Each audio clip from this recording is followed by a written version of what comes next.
আমার খবর। স্ত্রীকে গুলি করে চম্পট আর তারপর মাত্র 24 ঘন্টার মধ্যে আগ্নেয়াস্ত্র সহ গ্রেপ্তার স্বামী। চাঞ্চল্যকর এই ঘটনাকে ঘিরে উত্তেজনা ছড়িয়েছে বীরভূমের দুবরাজপুরের ইসলামপুর এলাকায়। পুলিশ সূত্রে জানা গিয়েছে, গত বুধবার বিকেলেই দুবরাজপুর পৌরসভার 10 নম্বর ওয়ার্ডের চমরুচক পাড়ায় নিজের স্ত্রী মেহেরুন্নেসা বিবিকে লক্ষ্য করে গুলি চালায় স্বামী শেখ আফতাব। গুলি লাগে গৃহবধূর পেটে। রক্তাক্ত অবস্থায় মাটিতে লুটিয়ে পড়েন তিনি। অভিযোগ, এরপরই টোটো ডাকার নাম করে ঘটনাস্থল থেকে পালিয়ে যায় অভিযুক্ত। আহত গৃহবধূকে প্রথমে দুবরাজপুর গ্রামীণ হাসপাতালে নিয়ে যাওয়া হয়। পরে শারীরিক অবস্থার অবনতি হলে তাকে সিউড়ি সুপার স্পেশালিটি হাসপাতালে স্থানান্তরিত করা হয়। বর্তমানে সিউড়ির একটি বেসরকারি নার্সিংহোমে তার চিকিৎসা চলছে।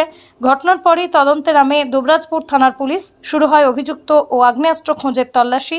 অবশেষে ঘটনার 24 ঘন্টার মধ্যেই দুবরাজপুর এলাকা থেকে গ্রেপ্তার করা হয় শেখ আফতাবকে। পুলিশি জেরায় অভিযুক্ত স্বীকার করে, গুলি চালানোর পর অস্ত্রটি নিজের বাড়িতে লুকিয়ে রেখেছিলেন তিনি। এরপরই তার বাড়িতে তল্লাশি চালিয়ে উদ্ধার হয় একটি 9mm পিস্তল এবং 3 রাউন্ড তাজা গুলি। আজ শুক্রবার ধৃতকে দুবরাজপুর আদালতে তোলা হবে। ঘটনার নেপথ্যে অন্য কোনো কারণ বা অন্য কোনো যোগ রয়েছে কিনা তা খতিয়ে দেখছে পুলিশ। যেটা নিয়ে ঘটনা করে সেটা কোথায় আছে?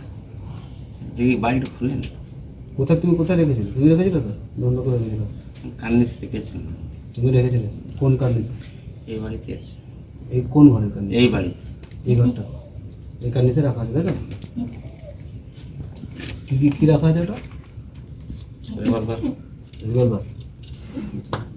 এমন আছেন মানে গুলি? গুলি দেখি 3টে আছে।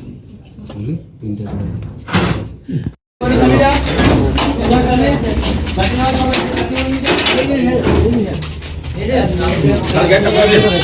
কি এমন ঘটনা ঘটেছিল যে নিজের স্ত্রীকে গুলি করতে হলো?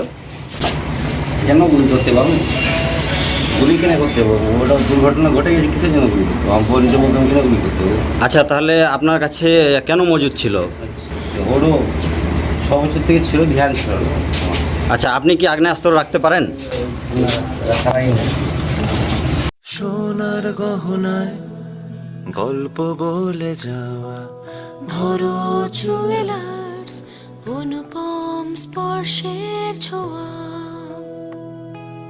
মায়ের স্নেহ, কন্যার সাজ, প্রতিটি রতনে ভরো জুয়েলার্স। ভরত জুয়েলার্স, গুণমানের অঙ্গীকার, শান্তিনিকেতন রোড, বোলপুর। দেখতে চোখ রাখুন আমাদের ফেসবুক ও ইউটিউব চ্যানেলে।